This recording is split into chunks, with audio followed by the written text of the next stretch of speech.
Hey, true believers. Chris Mack coming at you today with Wolverine number 50. Now, me and the young one were sitting here watching X-Men the animated series earlier, and we got into season 4, and we were watching this episode called Weapon X Lies in Videotape. And as we're watching, I'm thinking to myself, I've seen this somewhere before. And not just because I've watched the cartoon, from when I was a kid up until now. I was like, I've read this. And so I had to go digging through my long boxes, and I remembered it was in the pages of Wolverine. So this one is the last part. It's a 3-part series called the Shiva Scenario. So it was 48, 49, and 50. So, when they finally let the world out to play once again, since we've all been kind of stuck in our houses and have a little bit of cabin fever and comic shops are closed, I'm definitely going to hit my local comic shop up and find the first 2 issues of this run, because, yeah, this was great. And I like how the animated series adapted it, because it made it a little more character interaction, as where this really just focuses on Logan. So anyway, let's go ahead and dive into this. And just so y'all know, this book, the print date on it was January 1992. And I like how this file, because it's supposed to look like a file here. See how it says priority clearance only, not to be seen by Major Logan. And you open it up, and it kind of looks like you opened it up, and you see like him and Mariko's wedding. You see him and Sabretooth, the Princess Bar. You see the Weapon X files. And I think this is supposed to be the Hudsons from Alpha Flight. And then you see him and Shiva fighting here. You see when he was part of the CIA and the Canadian Secret Service. So that's kind of neat that they did that. I like this cover for that reason. So I have not, as I just said, I have not read the first 2 issues. I got lucky and found this copy, because I know issue 50 is kind of a harder one to find. So I'm really hoping I can find it. So anyway, this one is entitled Dreams of Gore. And before we get into all this, let's talk about who made this book. So this is Lethal Larry Hama writing. Pencils, Murderous Mark Silvestri. Inks, Dangerous Dan Green, with help from Hilary Barta and Tom Palmer. Coloring, Stomping Steve Buccoletto. Lettering, Punishing Pat Barrasso. And then right here, love how these 2 guys always did this in their books. Editor, brutal Bob Harris. Editor-in-chief, terrible Tom DeFalco. See, just every time I do a review on these guys, and I miss when they would do this, and they make the reader feel like they're part of the team here. And just look at this lineup, guys. Whew, this is what you call a powerhouse creative team right there. I mean, whoo, how often do you really see all those names together anymore? So Wolverine is on his motorcycle, and he's just going for it. You know what I mean? He's just tearing through this town, telling people to move. And then he flings his motorcycle into a freaking elevator. And just, low-key nonchalant, just like, want to hit the top button for me. And so we kind of, like with movies, we get this kind of calm elevator scene. And we're also getting, where it'll say then, now. And you see Wolverine talking to Forge. And Forge is kind of telling him how to get to his destination. And what the destination is the SHIELD helicarrier. Because he has a bone to pick with Nick Fury. And you see, he gets off the he gets off the elevator, but he gets off something else. And I don't want to spoil that, because I want you guys to read this book, hence why I'm jumping over a lot. But needless to say, you see him coming flying up the helicarrier, and one of his soldiers is like, oh, he's just going to splatter like a bug on a windshield. And Fury's just like, you ever heard of adamantium, Lieutenant? And right into the SHIELD helicarrier command deck on his motorcycle, just. And again, Logan just very calm. Nicholas, I got a bone to pick with you. And so there's some information that Logan needs, and he has to really muscle it out of Fury. And he ends up in Washington, D.C., and is at this Department of Agriculture. And Logan's just like, I ain't here to lobby for soybean subsidies. I just want to jaw with the bald-headed professor, Gaius, who's the director of the pest control sector. And she's like, there's no such thing. And Wolverine's like, uh-huh. And she's like, get away from that door. And if you're thinking of force, you should know that there's steel plate under the wood veneer. And again, it comes up. You ever hear of adamantium, lady? Ask the professor. He knows all about it. So we're looking for the professor and someone named Andre. And she's just terrified. So he's going to go to this place called Windsor, Ontario. Now, and they said you can tell his pal Hines. So we're talking about the professor, Hines, and Windsor, Ontario. What's important about this is up until the late 80s, early 90s, no one knew Wolverine's history. All we knew about was that he worked for Department H in Canada, and we found that out in The Incredible Hulk and later in Giant Size X-Men. Windsor Smith came along and wrote Wolverine's backstory in the pages of Weapon X Presents, and it was called Marvel Comics Presents Weapon X. And I think it went through 72 through 84, and it shows how Wolverine was kidnapped by someone called the Professor. And he had two cronies, Hines and Cornelius, and they're the ones that did the adamantium process on his bones. They gave him adamantium and was the ones that wiped his memories. And so here, I think this is the first time since Windsor's run that we actually get to see Hines and the Professor again. So this makes me wonder, what happened to Cornelius? Did he actually die? Because I was a little confused. I could have sworn at the end of Windsor's run that all three of them died. But this is comics, and villains and heroes always come back. So I'm kind of curious to go back and see if they reference what happened to Cornelius. But anyway, if you guys are curious about the Marvel Comics Presents and Windsor's run, I'm currently uploading the Marvel Comics Presents Weapon X run. So make sure to check out those videos as they come out, because it's a really great read. So you see here that Hines is a little bit older, more terrified. And then we see here on the Professor's computer, it says termination parameters for Project X. And Hines is like, we're not going back there, meaning Canada, to the Weapon X facility. And the Professor's like, we must. We want to be sure that Shiva does his job. And as you can see here, Cornelius has a hook cam. How do you get a hook cam? Either pick up the Marvel Comics Presents Weapon X series or check out the reviews, because it references this.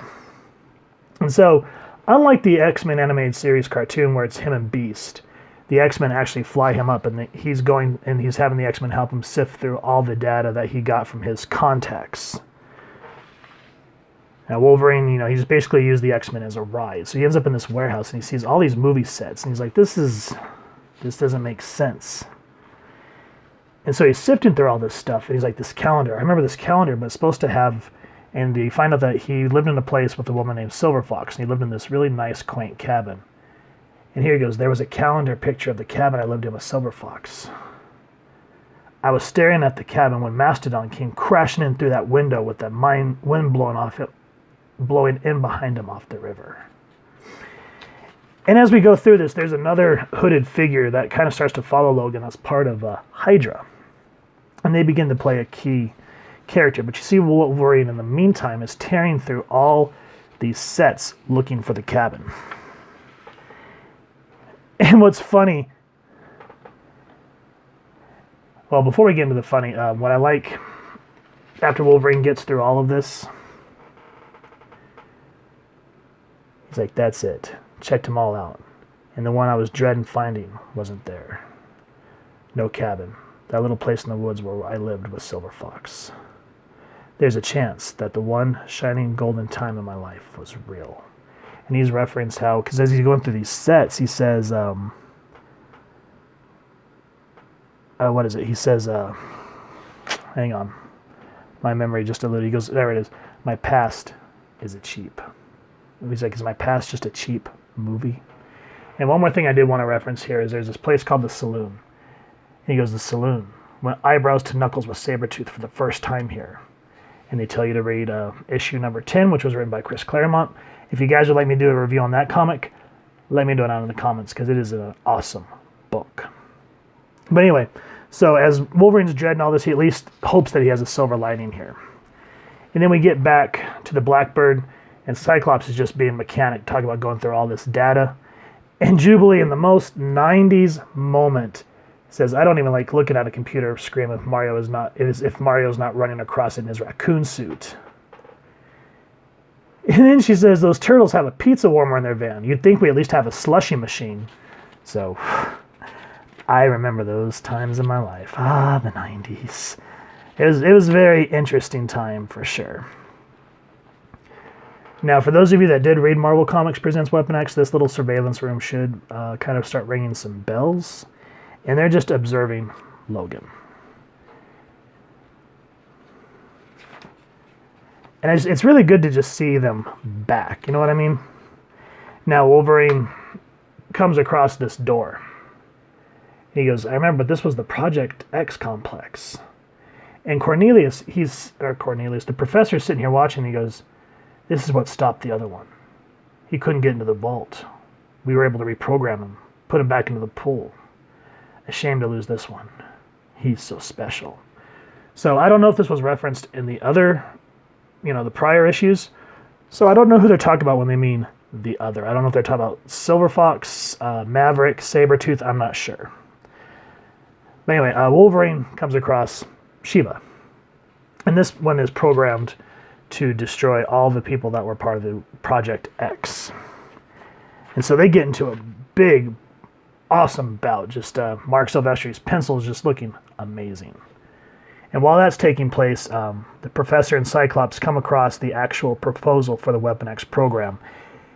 And some of it just reminds me a lot of what happened during like the Cold War and a lot of the stuff with the CIA. If you want to know what I'm talking about, check it out. It's really interesting reading. And in between these moments of data crunching and whatnot, we're just treated to just a slugfest between Logan and this Shiva robot. And it's just absolutely awesome. And then, of course, we're getting treated back to the Professor and Hines, which is just a really nice throwback again to Windsor's work. Now, here's the hooded figure that is part of Hydra again. And she goes, and you, Professor, or should I call you Andre? Don't even twitch. And keep that hook where I can see it. And the Professor's like, Andre, that is a name from a subject scenario. How'd you? And so you find some really interesting things about this hooded figure. Who are they? Again, read the book. Now, Shiva hits Logan with this like neuro... what is it? It's like a neuro disruptor. And what it does is it brings back all of Logan's repressed trauma. So you see how he worked with Creed, all his time in the military, and just his whole life in general. And it just pains him, and it's starting to tear him apart. But Logan, I like this. He goes, you can't kill me with memories. And he's able to overcome this. And we get some history with this hooded figure in Logan. It's really quite touching. And it makes you wonder what's what, because the Professor actually makes a comment in here talking about the cabin and how it leaks through all the programming and how a lot of these memories overlap on all of these subjects. And the last panel that I do want to show here that's actually really interesting is Logan thinks he's dispatched the Shiva. We think something's happened to the Professor. What is it? Well, read the book. But the Shiva says that they want that it's somehow survived. How's it survived? Well, check it out. And it's going after Sabretooth. And Jubilee's like, don't you care about who else this could go after? It could be people that we know. Do you not care? And Xavier goes, I fear, my X-Men, that the Wolverine that was born tonight may be far, far a different man than the one we've known. Heaven, help us all. So this was very much a pivotal point in Wolverine's history. And I love how Larry Hama went back and gave respect to Windsor's work without really retconning anything, but instead expounding upon it, just like how writers are supposed to do. Someone sets something up and leaves just enough leeway for the next writer, and then up to them to make it a great story. And that doesn't always happen, but stuff like this, Larry Hama's run on Wolverine was spectacular. So I was trying to find his run, Claremont's run, and anybody else I could find. I can't remember who some of the other writers off the top of my head, but a lot of the 90s and late 2000, no, not late 2000, somewhere in the 2000s, like around Mark Millar, for example, Old Man Logan. Just great work. Now, this is supposed to be the, part 3 of 3. However, they do kind of go further into this. And now the book that I do have that kind of expounds on this more is Wolverine number 64. And it really kind of focuses on Logan, Sabretooth, and Maverick. So if you're interested in me doing a review on that, let me know it in the comments. And I'll go ahead and do a review on that one as well, because I love going over Wolverine comics, especially around this era. Great stuff. So with all that said, if you guys have enjoyed this comic book, please make sure to support your local comic shop. And at the time of this recording, if we're all still locked in the house, call them and see if they can either mail or delivery or do curbside service for you. Or if this is the future and you're watching this now, then please take time out of your day to go support your local comic shop. And if you've enjoyed this review, please make sure to hit like, share, and subscribe. Definitely helps the club channel more than you could possibly know, especially since I've had to restart the channel from scratch and trying to get all these videos back up, because we were up to around almost 300 or 400 videos. And so it's slow going, but I'm going to persevere. And if you won't mind hitting that fancy little adamantium bell next to subscribe, we definitely appreciate it. And then you can get notified when we do upload content. You guys come to the page, and we'd love to hear your feedback and have a dialogue with you down in the comments below or on our social media sites, which I'll make sure to leave the links down in the description below. So with all that said, I hope you all continue to have an absolutely amazing day reading, and happy hunting, true believers.